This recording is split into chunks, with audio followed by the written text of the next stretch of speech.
अस्सलाम वालेकुम, मेरा नाम हमाद नईम है और आज हम लोग सीएनसी प्रोग्रामिंग के अंदर मशीनिंग सेंटर के जो कोऑर्डिनेट्स हैं उनके बारे में सीखेंगे। मशीनिंग सेंटर के जो कोऑर्डिनेट्स हैं उनकी कैलकुलेशन जो है वो as compared to turning centre के कोऑर्डिनेट्स आसान भी है। उसकी वजह यह है कि हमारे पास दो तरह की ऑप्शंस आ जाती हैं। एक ऑप्शन हमारे पास है कि आप एब्सोल्यूट पोजीशनिंग सिस्टम को इस्तेमाल करें और दूसरी ऑप्शन हमारे पास है इंक्रीमेंटल पोजीशनिंग की। अब ये दोनों पोजीशनिंग सिस्टम होते क्या हैं? एब्सोल्यूट पोजीशनिंग के बारे में तो आप लोगों को मालूम होगा कि तमाम की तमाम नुमाइशें जो हैं हम लोग एक खास फिक्स पॉइंट से लेते हैं। जैसा कि हम लोगों ने टर्निंग सेंटर के जितने भी प्रोग्रामिंग की है और उसके कोऑर्डिनेट्स निकाले हैं वो सारे के सारे एब्सोल्यूट पोजीशनिंग से ही निकाले हैं। ठीक है, तो मशीनिंग सेंटर यानी कि मिलिंग मशीन के ऊपर भी आप लोग इसी तरीके से काम कर सकते हैं। अब दूसरी जो ऑप्शन हमारे पास है वो है इंक्रीमेंटल पोजीशन। इंक्रीमेंटल पोजीशन को हम लोग पॉइंट टू पॉइंट सिस्टम भी कहते हैं। इसमें हर पॉइंट के ऊपर आपकी जो पोजीशन होती है वो चेंज हो जाती है, जीरो हो जाती है। जब आप एक पॉइंट से दूसरे पॉइंट तक जाते हैं तो उसका एक फासला होता है और जहां पर आके आपका टूल रुकता है वो पॉइंट दोबारा से जीरो सेट हो जाता है। तो अब हम लोग इस एब्सोल्यूट पोजीशनिंग के हिसाब से पहले इसको तैयार करेंगे। ये मैं एब्सोल्यूट यहाँ पे लिख देता हूँ।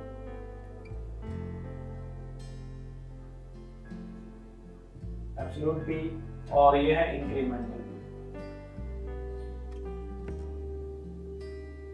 ये बहुत ही आसान है। ये अब आपके ऊपर डिपेंड करता है कि आप एब्सोल्यूट पोजीशनिंग के हवाले से काम करते हैं इंक्रीमेंटल से।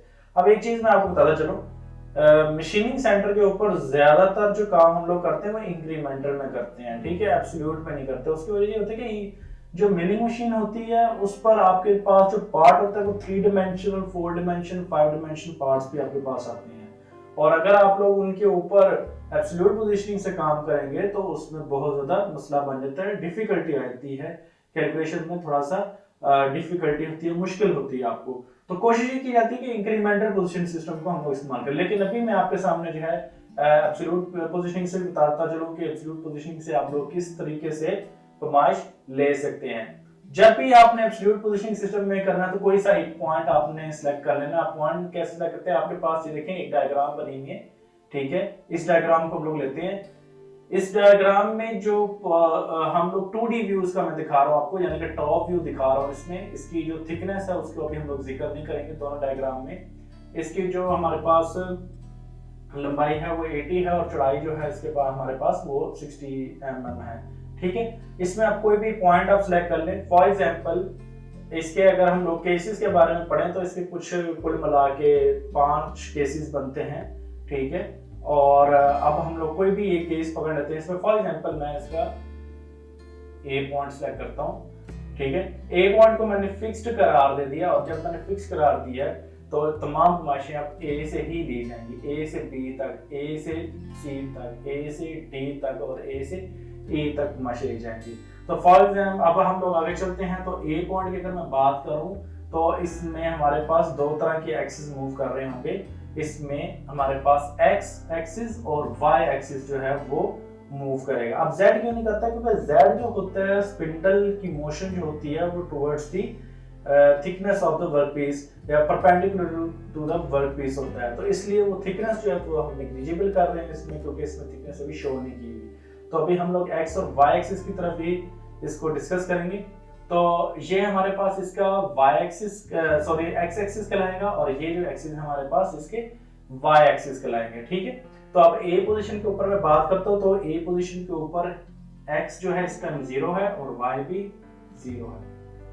ठीक है, उसके बाद आप ए से आपने से डी की तरफ जाना है या बी की तरफ जाना है, ये आपके ऊपर डिपेंड करता है। तो हम जरा ए से बी की तरफ जाते हैं।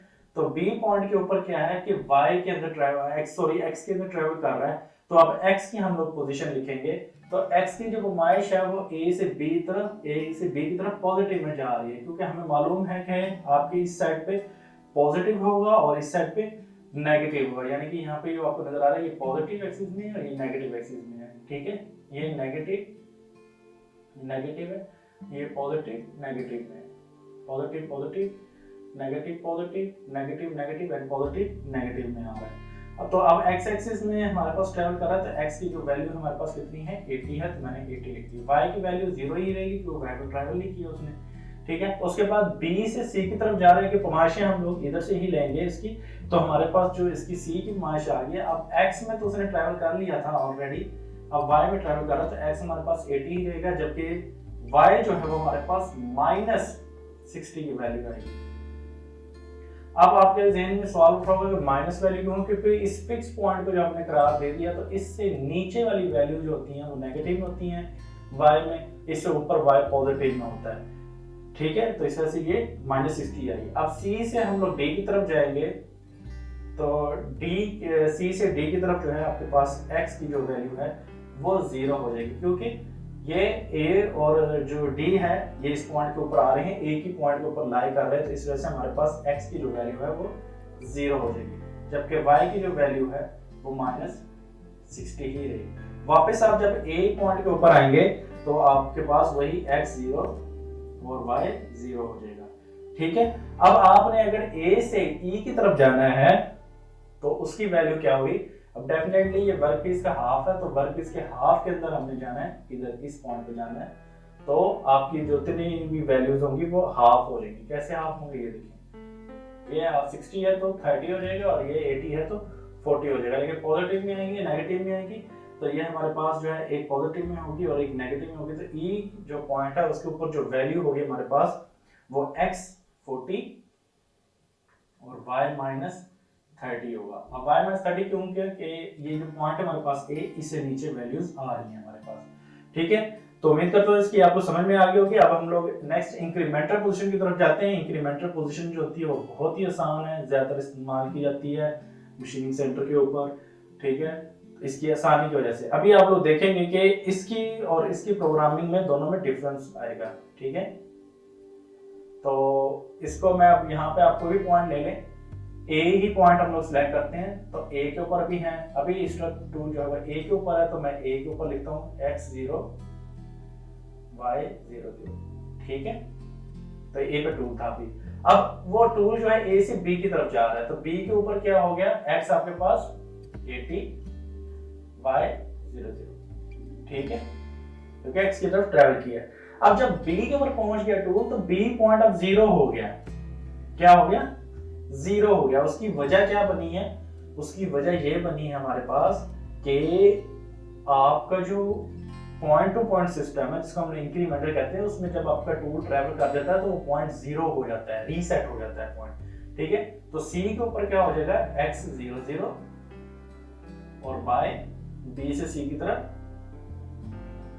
सॉरी यहाँ पे y लिखना था, y -60, ठीक है, नीचे की तरफ जा रहा है, यहाँ से नीचे जा रहा है, तो y -60। अब ये C पॉइंट के ऊपर आ गया, तो अब ये पॉइंट बन गया है, इसको हम लोग काउंट करेंगे, तो इस साइड पे जो होता है C से D की तरफ जाना आपने, तो D जो पॉइंट हो गया आपके पास x -80 आएगा। यहाँ पे देखें, यहाँ पे जो आपके पास D पॉइंट था उधर x 0 0 था, यहाँ पे जो आपके पास पॉइंट है वो C से D की तरफ जा रहा है, तो x -80 हो गया, क्योंकि अब यहाँ पे कोऑर्डिनेट सिस्टम लग गया, ठीक है। हर पॉइंट के ऊपर वैल्यूज जो है वो चेंज होंगी, जबकि y जो है वो 0 0, ठीक है। अब D से आपने A की तरफ जाना है, तो अब A की जो वैल्यू आएगी आपके पास वो y 60 आएगी, यानी कि x 0 0 y 60 क्यों आया, क्योंकि अब ये पॉइंट बन गया था, ठीक है। हर पॉइंट के ऊपर आपकी वैल्यू जो है वो चेंज होती है, यानी कोऑर्डिनेट सिस्टम के जो कोऑर्डिनेट्स हैं वो हर पॉइंट के ऊपर ऑटोमेटिकली आ जाएंगे, ठीक है, रीसेट वैल्यू हो जाएगी। अब आप एक पॉइंट पे पहुंच गए, अब A से आपने E की तरफ जाना है, तो आपके पास जो वैल्यू होगी वो सेम जो इधर वैल्यूज हैं वही वैल्यूज यहाँ पे भी होंगी, तो E पॉइंट के ऊपर जो वैल्यूज आएंगी आपके पास वो x 40 और y जो है हमारे पास -30, ठीक है। तो ये होता है इंक्रीमेंटल सिस्टम, और ज्यादातर यही इंक्रीमेंटल सिस्टम जो है वो इस्तेमाल किया जाता है। इंशाल्लाह हम नेक्स्ट जो कमिंग लेक्चर्स हैं उसके अंदर हम इसको फर्दर डिटेल के साथ करेंगे और डिफरेंट डायग्राम्स के साथ करेंगे। उम्मीद करता हूँ आपको लेक्चर की समझ में आ गई होगी।